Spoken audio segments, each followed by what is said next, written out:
قربان جائیں۔ نوجوانوں ذرا غور کرنا، میرے نبی کریم صلی اللہ تعالیٰ علیہ وسلم کے بارے میں حضرت عائشہ صدیقہ فرماتی ہیں کہ عرب کی کواری لڑکیاں بڑی حیا والی ہوتی تھیں، لیکن اللہ کے پیارے رسول صلی اللہ علیہ وسلم عرب کی کواری لڑکیوں سے بھی بڑھ کر حیا والے تھے۔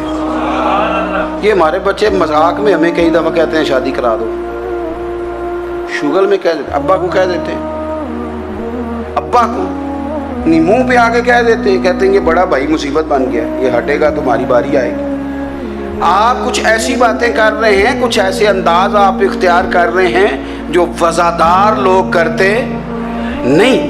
شرم و حیا سے وہ چیزیں ٹھل جاتی ہیں، جو باتیں ہمارے بچوں کی زبانوں پر بے باکی کے ساتھ آنے لگی ہیں۔ یہ جو ہمارے لڑکے بن سنور کے نکلتے ہیں، یہ جو میک اپ کا خرچہ لڑکیوں کے برابر لڑکوں کا ہوتا جا رہا ہے، یہ جو لڑکے بھی رات کو چہرے پر کریم لگا کر کے سوتے ہیں، یہ بتا سکتے ہیں کہ مقاصد کیا ہے؟ بتا سکتے ہیں؟ یعنی بچے بھی بغیر شیمپو کے بال نہیں دھوتے، مثلا کیا کرنا ہے آپ نے اس کا؟ بڑی بڑی قیمتی چیزیں جو ہیں وہ آپ نے رکھی ہوئی ہیں، مقصد کیا ہے؟ یہ جو ہمارے بچے بن سنور کے نکل رہے ہیں تو کیا دعوت دے رہے ہیں سوسائٹی کو؟ شارٹ نکڑے پہن کے جو نکلے ہوئے ہیں، اوریاں لباس پہن کے نکلے ہوئے ہیں۔ اقبال نے کہا تھا دیار مشرق حوث میں غلطاں، شباب اوریاں شراب عیسیاں، جسے بھی دیکھو غری کے عیسیاں، ہم ایسی تہذیب کیا کریں گے؟ شباب اوریاں، تم نے اپنی جوانی ننگی کر ڈالی ہے ساری معاذ اللہ۔ کن مقاصد کے لیے؟ میں وہ اعداد و شمار بتا نہیں سکتا۔ ہمارے ہاں گند سستا ہو گیا ہے، لوگوں نے گناہ تک پہنچنا آسان بنا دیا ہے۔ آپ دیکھ لیں گندگی دروازے پہ اور گند موبائل میں، کیسے بچائیں ان بچوں کو؟ کیا کریں؟ کلیجے پھٹتے، کبھی باتیں سوچتے ہیں تو سوچتے ہیں آنے والی نسل کو کہاں لے جائیں، کہاں چھپائیں، کیا ایسا کریں کہ یہ بچ جائیں۔ خدا را قربان جائیں حضرت عثمان غنی پر۔ مصنف ابن ابی شیبہ میں صحابہ فرماتے ہیں حضرت عثمان غنی نا بڑے مالدار تھے۔ مال آتا ہے تو لوگ عیاش نہیں ہو جاتے، مال آتا ہے تو لوگوں کی خواہشات بہت بڑھ نہیں جاتی۔ بڑے مالدار تھے، مالدار بھی تھے اور سونے بھی بڑے تھے۔ حضرت اسامہ بن زید کہتے ہیں میں نے زندگی میں اتنا سونا بندہ نہیں دیکھا جتنے حضرت عثمان غنی خوبصورت تھے، پیسہ بھی حسن بھی۔ لیکن فرماتے ہیں کہ حضرت عثمان غنی سب سے بڑھ کر اپنی شرمگاہ کی حفاظت کرنے والے اور سب سے بڑھ کر صلہ رحمی کرنے والے، رشتہ داروں سے اچھا سلوک کرنے والے، حیا والے، شرم والے، پاکیزگی والے۔ آپ کا ذہن ہے، آپ صبح اٹھتے ہی ذہن بنا لیں کہ میں نے آج اتنا سبق پڑھنا ہے، آج اتنی تفسیر دیکھنی ہے، اتنی عبادت کرنی ہے، فلانی نعت میں نے دیکھنی ہے، فلاں خیر کا کام کرنا ہے، فلاں آدمی کے ساتھ نیکی کرنی ہے۔ صبح ذہن بنا لیں، آپ کا ذہن وہی کام کرنے لگے گا۔ لیکن اگر صبح اٹھتے ہی ذہن میں گندگی ہے، رات کو سوتے ہی معاذ اللہ ذہن میں وسوسے ہیں، تو پھر سارا دن وہی چکی چلے گی، وہی انداز رہے گا۔ تھوڑا سا آپ کو اس کی نگرانی کرنی ہے، تھوڑا سا۔ فحاشی، عریانی یہ تیزی سے پھیل رہی ہے، تیزی سے گندگی لوگ کشید کر کے لاتے ہیں۔ اور حیا کا مطلب صرف اتنا ہی نہیں ہے آپ زنا اور بدکاری سے بچیں، آپ اپنی زبان کو بھی حیا والا بنائیں۔ کوئی کچا کمزور جملہ، گندی بات، گالی کبھی بھی زبان پہ نہ آئے، آپ کا انداز حیا والا ہو۔ بے باک ہو جانا، بے باک بولنا، میں باریکی سے اس بات کو سمجھتا ہوں، اور میں آپ کو بہت ساری بزرگوں کے ارشادات کا نچوڑ عرض کرنے لگا ہوں۔ آپ اپنا ذہن صاف کر لیں، آپ کے بہت سارے کام ویسے ہی صحیح ہو جائیں گے، چونکہ ہمارے دین کے اندر زیادہ اجر نیتوں اور ارادوں پہ ملتا ہے۔ آپ کے جو اندر کی پاکیزگی ہے وہ بہت سارا فضل لاتی ہے اللہ کا، اور اگر دل ہی نہ پاک ہو، ذہن ہی نہ پاک ہو، تو وہ خیر کی چیزیں کس طرح کر کے داخل ہوں گی؟ نوجوان میری بات پر توجہ کریں۔ فرمایا وہ لوگ جو اپنی شرمگاہ کی والذین ہم لفروجہم حافظون، وہ لوگ جو اپنی شرمگاہ کی حفاظت کرتے ہیں۔ حضور غوث پاک رضی اللہ تعالیٰ عنہ فرمایا کرتے تھے، دو چیزیں انسان اپنی سنبھال لینا، ایک پیٹ اور ایک شرمگاہ، تو فرماتے تھے ولایت اس کے بڑی قریب آ جاتی۔ ہم نہ ان لذات میں الجھ جاتے ہیں۔ سیانے سیانے بندے، روٹی کمر سیدھی کرنے کے لیے کھانی چاہیے، زبان کے ذائقے کے لیے نہیں کھانی چاہیے۔ یہ زبان کا ذائقہ لگ جائے یہ کہیں کا نہیں چھوڑتا انسان۔ اپنی شرمگاہ کی جو لوگ حفاظت کر لیتے ہیں، کوئی بڑے سے بڑا گناہ کرنے سے بھی بندہ کافر نہیں ہوتا، بندہ کفر کرنے سے کافر ہوتا ہے۔ گناہ بڑے سے بڑا کرنے والا بھی گناہ گار ہے، کافر نہیں۔ لیکن بعض گناہ ایسے ہیں جو جس وقت بندہ کر رہا ہوتا ہے اس وقت وہ مومن نہیں ہوتا۔ میرے نبی کریم صلی اللہ تعالیٰ علیہ وسلم نے فرمایا، جب کوئی شرابی شراب پیتا ہے اس وقت مومن نہیں ہوتا۔ جب کوئی چور چوری کرتا ہے تو اس وقت مومن نہیں ہوتا، اور جب کوئی زانی زنا کرتا ہے تو تب وہ مومن نہیں ہوتا۔ اتنی دیر کے لیے اس کے دل سے ایمان نکال لیا جاتا ہے۔ کفل کا ایک واقعہ ترمذی میں ملتا ہے۔ ایک شخص کفل نام کا تھا بنی اسرائیل میں، ایک عورت مجبور تھی، اس کے بچے بھوکے تھے، تو کفل نے اسے مائل کر لیا کہ تو میرے ساتھ گناہ کرے گی تو پھر میں تیرے بچوں کی روٹی تجھے دوں گا۔ تو وہ عورت پہلے تو بیچاری نہ مانی، لیکن بچوں کی بھوک دیکھ کے مجبور ہو گئی۔ جب کفل کے قریب گئی نا وہ عورت، اس نے دروازے سارے بند کر لیے۔ ترمذی شریف میں اس کا واقعہ موجود ہے۔ چاروں جانب سے بند ہو گیا سارا کچھ، لیکن جب وہ کفل کہتا ہے میں اس بی بی کے پاس جانے لگا تو عورت کا وجود کانپتا تھا۔ جس بندے کو گناہ کی طرف جاتے اس کی طبیعت میں ہیجان پیدا ہو تو معنی یہ ہے کہ ابھی ذہن پورا غلیظ نہیں ہوا، ابھی طبیعت پوری گندی نہیں ہوئی، ابھی ایمان کی بہت ساری قسمیں موجود ہیں، عورت کا وجود کانپتا ہے۔ تو کفل کہتے ہیں کہ میں نے اسے کہا کہ سارے دروازے بند ہیں، ڈرتی کیوں ہے؟ تو کہنے لگی ڈرتی اس لیے ہوں کہ سارے دروازے بند نہیں ہوتے، ایک دروازہ کھلا ہے اور وہ دروازہ رب قدیر کا دروازہ ہے، اسے کیسے بند کیا جا سکتا ہے؟ تو کہتے ہیں جب اس نے یہ لفظ کہے تو مجھ پر بھی بات کا اثر ہوا، مجھ پر۔ تب میں نے کہا کہ اگر تو عورت ہو کے رب سے اتنا ڈرتی ہے تو مجھے تو اس نے مرد بنایا ہے، تو مرد تو ہوتا ہی وہ ہے جو اپنے آپ پر کنٹرول کر سکے۔ تو اب نہ معاملہ آگے جائے گا، اب یہاں بات رکے گی نہیں، جا میں تجھے آزاد کرتا ہوں۔ عورت گئی، اس نے توبہ کی کفل نے، اور رات رو کے کہنے لگا مالک آج میں نے توبہ کی ہے تو میرے اوپر مہربانی کرنا، میری توبہ ٹوٹنے نہ پائے۔ رات اس نے توبہ کی، رات ہی انتقال ہو گیا۔ لوگوں کو پتا تھا بڑا بے حیا ہے، بد کردار ہے، گناہ گار ہے، شاید لوگ اس کا چہرہ دیکھنے بھی نہ جاتے، پر مالک کریم ہے نا۔ حضور فرماتے ہیں سویرے اس کے دروازے پہ لکھ دیا اللہ نے، لوگوں رب نے کفل کے سارے گناہ معاف کر دیے ہیں، اس کے دروازے پہ لکھ دیا گیا۔ جب آپ اپنی حفاظت کرنا چاہتے ہیں تو اللہ پھر اسباب بھی پیدا کر دیتا ہے۔ اپنی شرمگاہ کی، اپنی نظر کی آپ خوب حفاظت کریں۔ اور میں آپ کو ایک بات عرض کروں، ایک بندے کے باحیا ہو جانے سے نا، ایک بندے کے ٹھیک ہو جانے سے اس کے دائیں بائیں بے شمار لوگ ٹھیک ہو جاتے ہیں۔ نہ چاہتے ہوئے بھی آپ کی نیکی کا اثر آپ کے دوستوں پہ پڑتا ہے، نہ چاہتے ہوئے۔ اور ایک بندے کے بگڑ جانے سے اس کے دائیں بائیں بہت سارے لوگ بگڑ جاتے ہیں، بہت سارے لوگ بگڑ جاتے ہیں۔ آپ اگر اپنے لب و لہجے پر یہ پابندی لگا سکیں اور اپنے آپ کو اگر آپ سنبھال سکیں تو پھر یاد رکھیے گا بڑی ساری چیزیں بہتر ہو جائیں گی۔ اپنی شرمگاہ کی حفاظت کرنے والے الا علی ازواجہم، مگر یہ کہ اپنی بیویوں پر، او ما ملکت ایمانہم، یا اپنی شرعی باندیوں پر۔ اس زمانے میں جو لونڈی خریدی جاتی تھی اس سے بھی وطی کرنا جائز تھا، اگرچہ اب لونڈیاں موجود نہیں ہیں تو یہ فعل بھی موجود نہیں، سوائے اپنی بیویوں پر یا شرعی باندیوں پر۔